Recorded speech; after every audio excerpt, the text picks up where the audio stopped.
Here we are at the kitchen table near the county line with my close personal friend and national defense correspondent, retired Air Force Colonel Tim Cahoon. Tim? Yes. Welcome. Thank you. See you again. You know how glad I am to be here. Yeah.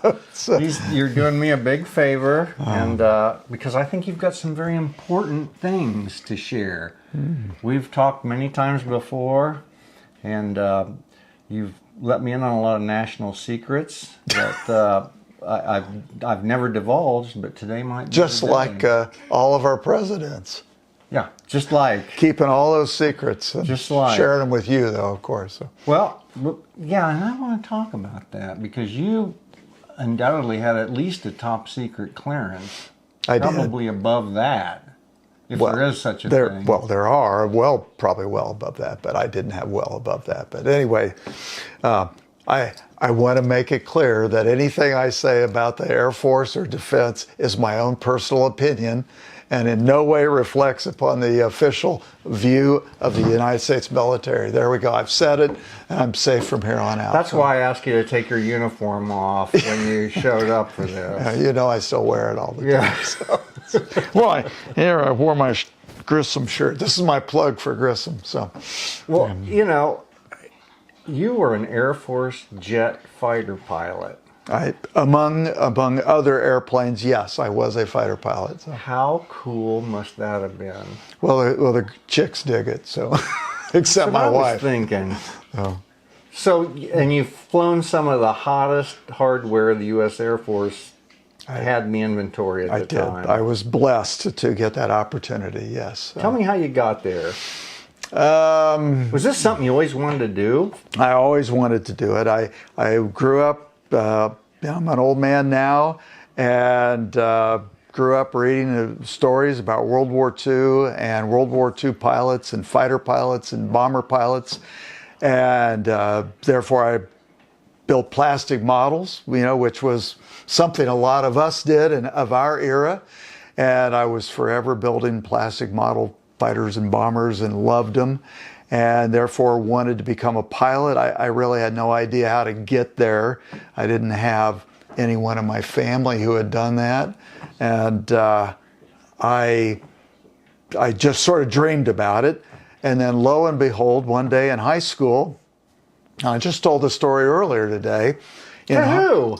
One of the guys at Huey, anyway. So in homeroom, the kid next to me is like, look, the Air Force recruiters, they did the daily announcements, the Air Force recruiter's going to be here. And he's like, we can get out of class if we go down to listen to the Air Force recruiter. And I'm like, okay, fine, we'll go do that. And I had no idea that I could ever become an Air Force pilot of any flavor. So we're sitting there and we're listening to the recruiter, and finally my friend raises his hand and says, how do you become an Air Force pilot? And the recruiter's like, well, I'm not really here to talk about that, kid, but you have to have a college degree. And it was like I got hit in the head with a hammer. It's like, really? That's all you have to do is have a college degree? I'm going to go to college. Holy cow, this is going to be great. So and then the recruiter went on talking about enlisting in the Air Force. Afterwards, I ran up to him and it's like, Mister, I'm going to go to college. How do I become an Air Force pilot? And he sort of like rolls his eyes like, kid, you got to take a test. Oh, I'm good at taking tests. Well, come down to my office. We'll make arrangements for you to take the test, and you can go from there. So a week later, I go down to his office, sign up to take the Air Force officer qualify. I didn't even know what an officer was, but take this test. And I went and took the test, and actually it was a test to apply for an Air Force ROTC scholarship at college. So I took the test, I did well. Ultimately, then I was selected for an Air Force ROTC scholarship. I chose Purdue because Purdue happened to have Air Force ROTC, and I went there and I did my 4 years and I got my degree and was commissioned at the end of when I got my degree. And then I went off to Air Force pilot training. And I was fortunate. I went to Williams Air Force Base in near Phoenix, Arizona, which was sort of like the place to go. The Air Force had a lot of training bases, but I got lucky and got to go there, so that was cool. And earned my wings. It wasn't easy. It's not all glamour as it's portrayed in the movies. It's very hard work. You know, I was always academically inclined, so I did very well in the academics, but flying, and particularly military flying, is academics on steroid while you're using your brain and your hands simultaneously. And that's not easy. A lot of people do fail at that training and wash out. Well, I stumbled my way through it, and I got my wings, but I was not initially deemed skilled enough to go immediately to fighter training. So I was selected. I could have chosen to go to heavies regardless, but I was deemed only you should go fly big airplanes, crew airplanes. And so I got a KC-135 air refueling tanker assignment. I went off to that, but I never lost this dream of wanting to become a fighter pilot. And the way the active duty system worked is sort of once you're a heavy driver, you were always going to be a heavy driver. Once you're a fighter guy, you were always going to be a fighter guy. But in the middle was somebody had to be the instructor pilots. And the Air Force at that time had a single track program where all student pilots went through the identical program. And at the end, they determined based upon your accomplishments which way you would go, fighters or heavies. But because it was a single track program, the Air Force required that the instructor force had to represent all of the operational aircraft in the Air Force. So there had to be X number of tanker pilots who went to serve as instructors. There had to be X number of bomber pilots, so forth. So I wanted to fly fighters, and I was in a tanker. And I kept trying and trying to get out. They wouldn't let me out. Strategic Air Command owned me. But one day the message came out, okay, we're looking for volunteers to be instructor pilots. Boom, I was on the phone. I called the personnel people. By the end of that phone call, I had a T-38 instructor assignment job and went off, and I did that in Del Rio, Texas, still wanting to be a fighter pilot. And now a T-38 is sort of a make-believe fighter. And in fact, there is a fighter version of it, the F-5. It's a pretty cool looking airplane. It is. And we're still flying T-38s to this day. They've selected a replacement, but it's not yet operational. So I went off to be a T-38 instructor and sort of further developed those type of, they're more like fighter flying skills, formation flying, low altitude navigation, so on and so forth.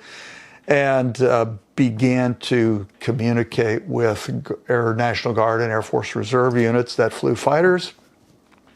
I was from Indiana, and ultimately the A-10 Air Force Reserve Unit, which was at Grissom at the time, this was in the early 80s, they decided that, well, if you can be a T-38 instructor pilot, you can fly an A-10.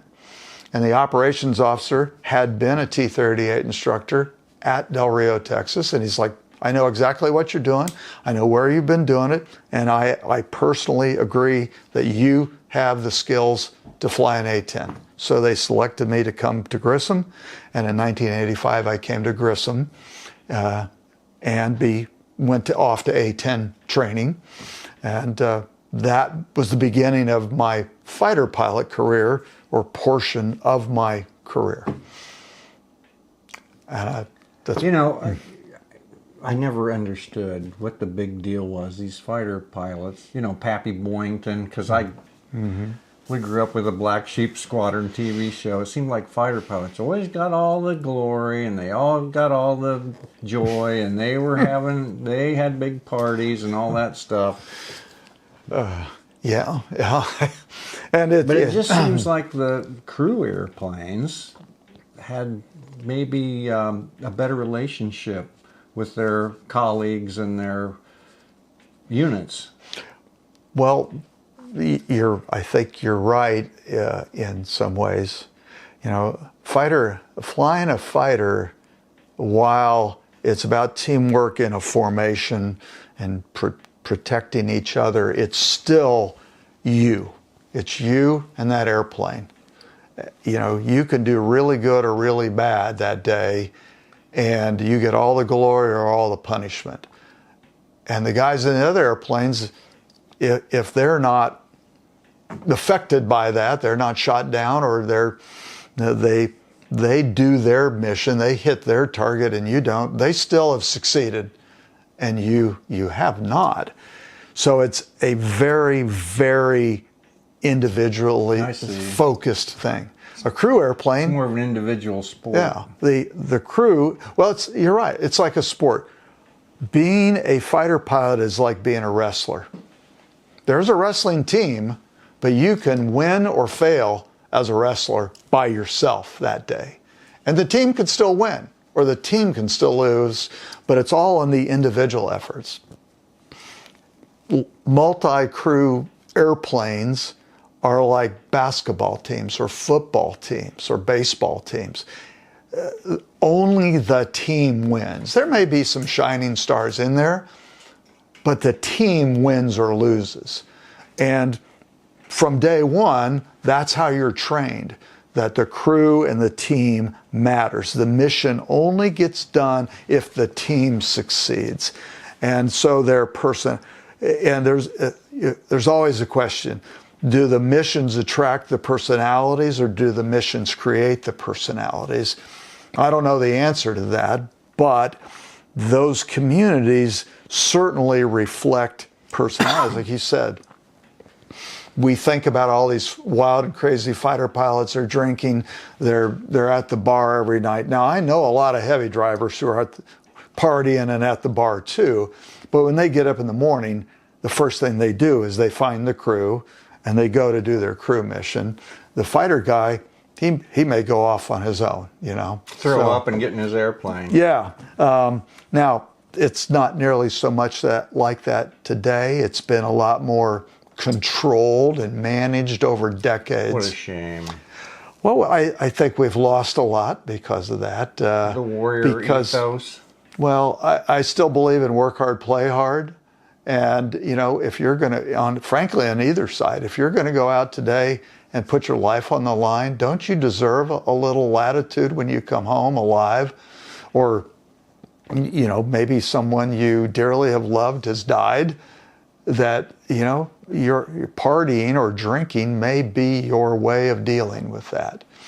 And because to boot, you got to get up tomorrow and do it again.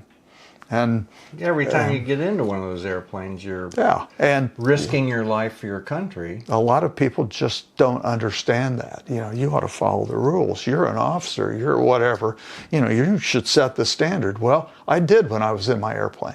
And so the people who make the rules don't understand the problems on the ground. Well, a lot of them don't. Now, you know, colonels and generals, and I ultimately became a colonel, you know, we were there once, and now you're torn. You're trying to balance this somehow between the public pays for this. I mean, you have to acknowledge that. They're paying a hell of a lot of tax dollars to do this.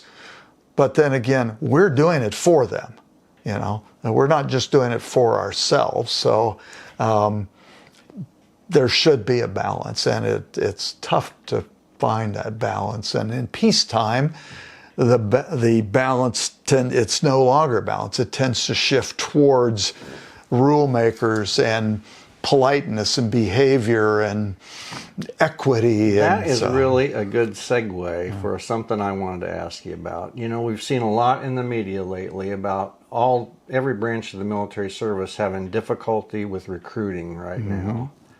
And given your experience, which sounds like it was, I mean, it's amazing. It's really wonderful. And you were an average guy. I'm an average guy. In high school, you know, grew up in Richmond, Indiana, went to Purdue. You're nobody. And now you're flying F-16s and commanding a wing of A-10s later on. And well, I flew in an A-10 squadron. I commanded a wing of tankers eventually. I just want to be accurate. I don't want anybody who sees this to go, I know you didn't do that. Anyway. How many people even know what an A-10 is? Come on, okay. All right, anyway. I did a variety of things, and that was great. So anyway, it was great. So why aren't people lining up to follow in your footsteps to have a chance to fly hot jet fighters and serve on these crew aircraft where they can be part of an important team? Why aren't people doing that? Well, it's a great question. Thank you. Tom. I was hoping you'd ask. And it has a lot of pieces to an answer. But I am going to say, first of all, something that is significantly different today that has changed just in the relatively short term. We'll go back to pre-COVID, but we'll say 5 years ago. And there are people who see this won't like this, but, the wokeness movement in the world. I hate to use that term. I love to use it. So to me, it just seems like it's so overused, though, and it wouldn't be overused if it wasn't. What does it mean? Define it for us. It means hypocritical, hyperbolic political correctness. Dude, you're going to have to break all that down for me, because... Well, first of all, often people who are deemed woke are people who are perceived to be hypocritical. They're quite willing to pass judgment on one group of people while being unwilling to admit that they are equally bad or opinionated or naive or stupid or whatever. So, they're great and wonderful, and the people that they're denigrating are all the opposite. Okay. So that's the hypocritical piece. The hyperbolic is it's on steroids. Okay, you can have an opinion about something. You can hyperbolic. It's over the top. It's Trump's a Nazi. Come on. That's just stupid. But so that's the hyperbolic aspect. And then it gets into just all these cultural issues. So you've got hypocritical, hyperbolic, political correctness, which generally applies to cultural issues. Got it. So the woke culture has infiltrated the American military. The last group of people, I think it's reasonable to believe that the vast majority of military people are more conservative, and they're patriotic, they're hardworking, they're dedicated, loyal. You can argue with whether that's true or not. That's what I believe. And because of that, it was sort of perceived that they would be maybe never be affected by wokeness. They would push back. The leadership even would say, not here, not now, no way, no how. We can't do our mission if you allow that to infiltrate the ranks of the military. And it took longer to get there, but it got there.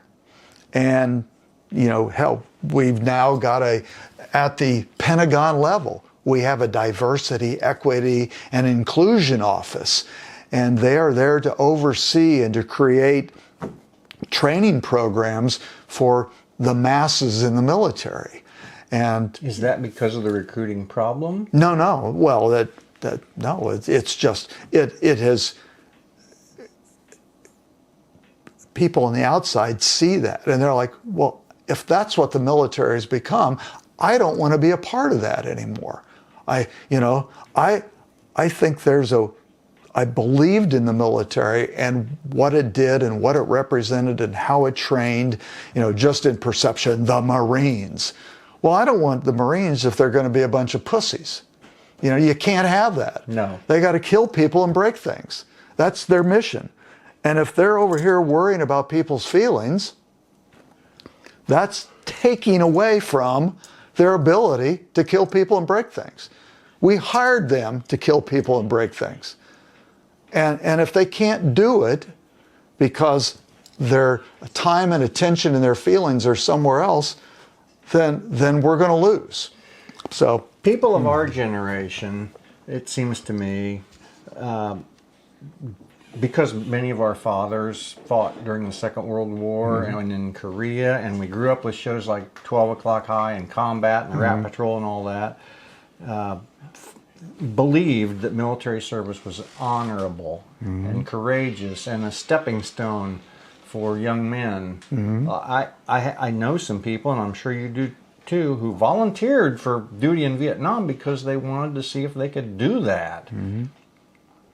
But do you think our generation's different from the generation that we need to recruit today? Yes. Every generation, I think, is different, and there's 4 basic personalities to generations about every 80 to 100 years. There's 4 generations per turning. There's a book called The Fourth Turning. I highly recommend it. But and so the youngest generation, which is Gen Z now, right, is for a host of reasons different. Whether it's our educational system, not nearly so many young people go to church where values and morals are taught. Physically, let's talk. Go back to the original question. What's a recruiting problem? Regardless of wokeness, we have a population, a young population that is physically not qualified. They're overweight. They're unathletic, more so than they used to be, so they can't qualify for military service. Okay, I want to get into all that, but as you've noticed, our producer Curtis has signaled that we have to go to a station break or do whatever it is he does. So, hey, will you come back next week so we can? I'd love it. This is so much fun. Okay, I'll get another drink, and I'll see you back here next week. Okay. And everybody else, God bless you. Have a great week, and thanks for tuning in.